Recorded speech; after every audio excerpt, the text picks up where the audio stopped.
From the News Channel 5 Network, this is OpenLine.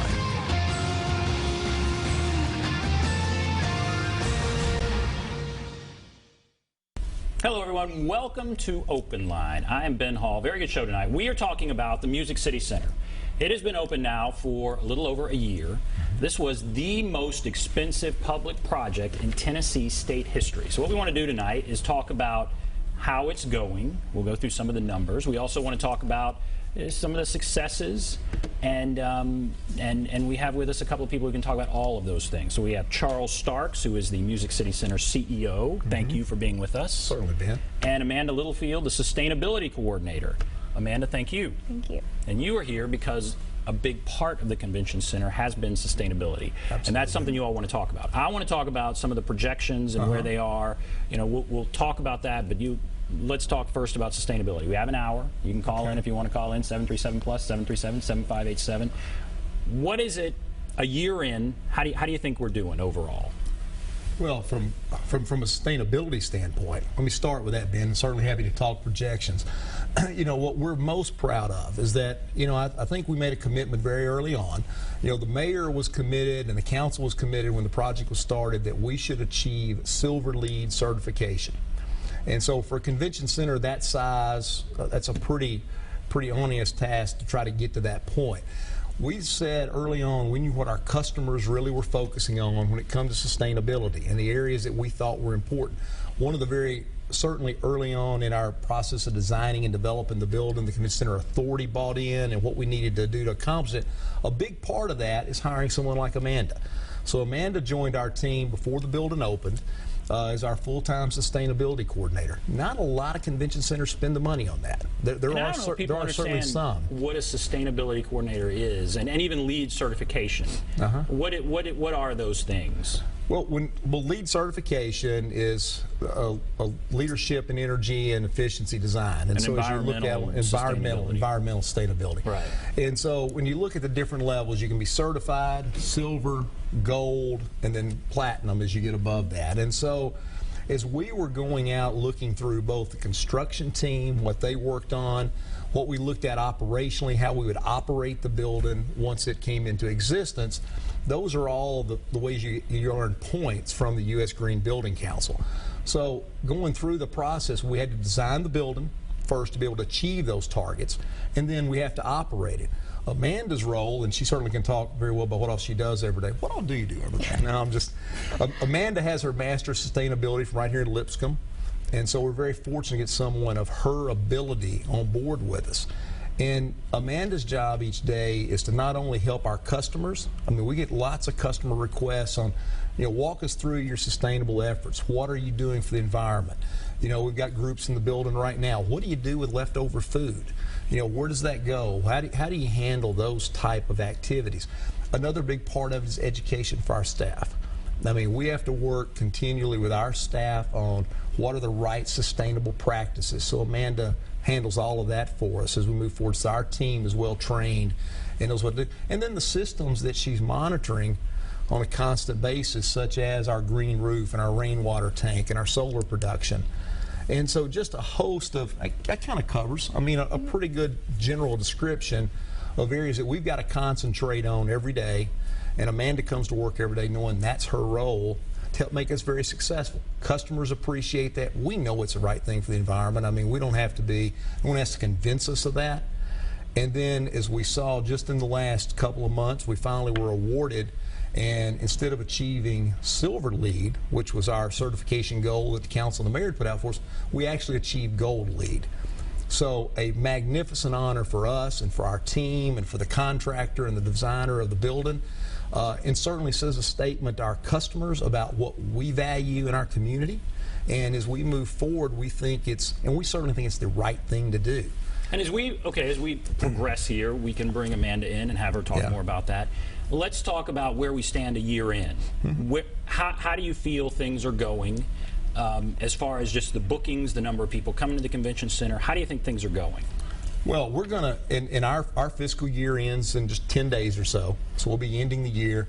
We are going to do 335 or so plus events this first fiscal year. That's exceeded all of our expectations. We're going to drive in more attendance than was anticipated in our first year. Economic impact is going to be in the $260 to $75 million range of economic impact. That exceeds our projections for the first year. The number of advanced bookings, which are now, we have firm bookings out through 2026, and we've got offers out that go as far as 2029 right now.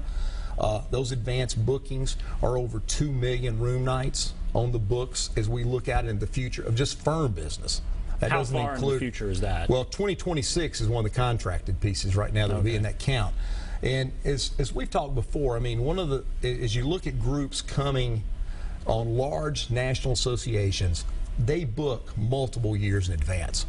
And so, I mean, as you start looking out, I mean, even for opening this year, the first 6 months of our fiscal year, which is July to December, you had a number of large associations. At the time we announced the project, we were well inside their window being able to book. So with that, 335 plus events, we really didn't have a whole lot of those at all the first 6 months. What we really have seen is that in the last 6 months, they've rotated through one a week. And I mean, we're continuing to see that. The response has been phenomenal. I mean, so our people customers, come and they like it. There's no doubt. I mean, it's a beautiful building. They come and they like it. One of the concerns people have had has been bookings, hotel bookings, room night bookings. There was a study that was done by HVS Consulting. We could all recite these during the time of the debate. I mean, these were critical studies. They were studies that people made votes based on the projections in those studies. In those studies in 2010, they projected 445,000 room nights that would be generated the first year. We're going to fall short of that pretty significantly. Is that a concern? No, Ben, it's not. I mean, there's a host of reasons. Number one, that was a study. It was completed in 2009. It was actually issued early 10. It was when we were going to the bond market. So, study was completed in 09. I mean, and we could talk for hours about all the assumptions that were made in that study. The headquarter hotel would have been larger and would have opened sooner. The convention center would have opened sooner than it did. You wouldn't have had some lack of demand that we've seen downtown for ability for conventioneers to get in because of other events that we'd booked in around that. So, and then the number of groups that are booking outside what's called the room blocks now has become a pretty common occurrence in our industry. So someone's going to a convention, and instead of booking with inside the block, they go to Expedia or Hotels.com and find something else and book. So the numbers that we report are only the ones that were contracted by the groups coming in. All groups will tell you that they have a large number of rooms outside of that. One thing we're very proud of, we can, every day, I can get up and our team can get up and know that what we're reporting is factual, that we can back up. And so, if we wanted to take the assumptions that meeting planners make and other cities make, that number would look totally different. But we look at what's contracted and what's picked up, and that's where our numbers come from. And so, I mean, we could spend lots of time we have in the past talking about hotel rooms. No one had ever, no convention center ever had pre-booked 1 million room nights prior to opening. Never happened in the history of this country. We did that. We have over 2 million we've now consumed this first year, and if you remember, we opened in May, so there was a couple of months there prior to the numbers you have. If you look at this first year, we're going to have consumed well north of 325,000 since we started. The pipeline was at 1 million when we started. We've consumed 325,000. Right now we got 2.1 million on the books. So we've added another 850,000 or so room nights since we opened over what our base was. So to say that we've got a great story to tell, and what the citizens of Nashville, what we said we'd do, we've delivered upon. The next 3 years are going to be important. The debt payments are going to go up. It'll be $45 million a year 3 years from now. So that's a lot of money. It will go up.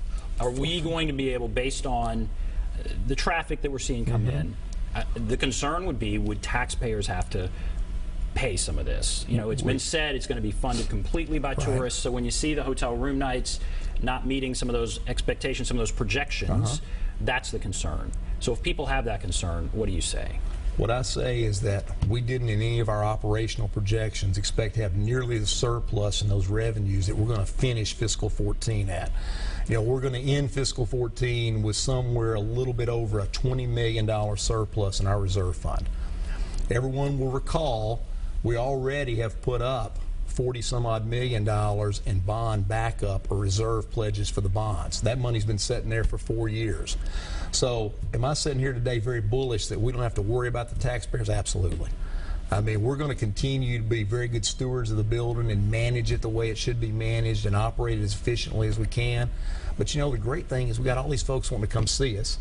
So we've got more demand. You know, unfortunately, we've already got more demand than we can accommodate. We've already had the first group that was with us in January that's already came back and said our show was so successful that they booked one with us in 16, and now we've outgrown you. And we have to already leave. Every group that has been in the building since the 1st of January has set an attendance record. Every national group has set an attendance record. That's something Nashvillians should be proud of. I mean, people want to, as a native Nashvillian, people want to come here. And we compete against a lot of cities that we could talk an awful lot about. And a lot of them aren't nearly as sustainable as we are. And the things that we're doing, the efforts we're doing, it's the whole package as we move forward. And my last question along those lines, okay. The operating expenses versus revenue, that was a concern 3 months out. Were we going to spend more than we take in? We're now approaching the end of the fiscal year. Where do we stand? Well, we've always said convention centers traditionally operate at a loss on just operating revenue, so that's all factored into the reserve funds that we're doing. We will exceed our budget on the bottom line for fiscal 14. Reported that to the council just 10 days ago or so. So we will beat budget for the first fiscal year. We feel very good about budget for the second fiscal year as we start 15. And I will tell you, if you want to look at numbers and say what's the real difference between what the pro forma said, which was the study you're alluding to, and where we're actually coming in, it's really in just a couple of areas. You know, utility costs have been greater than what the pro forma showed. There's some reasons for that. There's areas we continue to work on there. So utility costs a little bit up. And frankly, we've got an outstanding parking garage that was built. But in that, it was always planned that the headquarter hotel would utilize our parking garage. The Omni built their own parking garage. However, the good news is parking continues to accelerate every single month. And so we've got a lot of Nashvillians, a lot of folks working downtown that are now monthly parkers with us, we're very proud to have. And relationships with the Predators and the Symphony and the Country Music Hall of Fame and the Omni to utilize that. So we're very bullish also on the parking garage and where we're going forward. Okay, we're going to take a break. Amanda, we're going to get you in to talk about sustainability. We'll take a break. If you want to call, there's the number, 737-PLUS, 737-7587. Take a break. Be back right after this.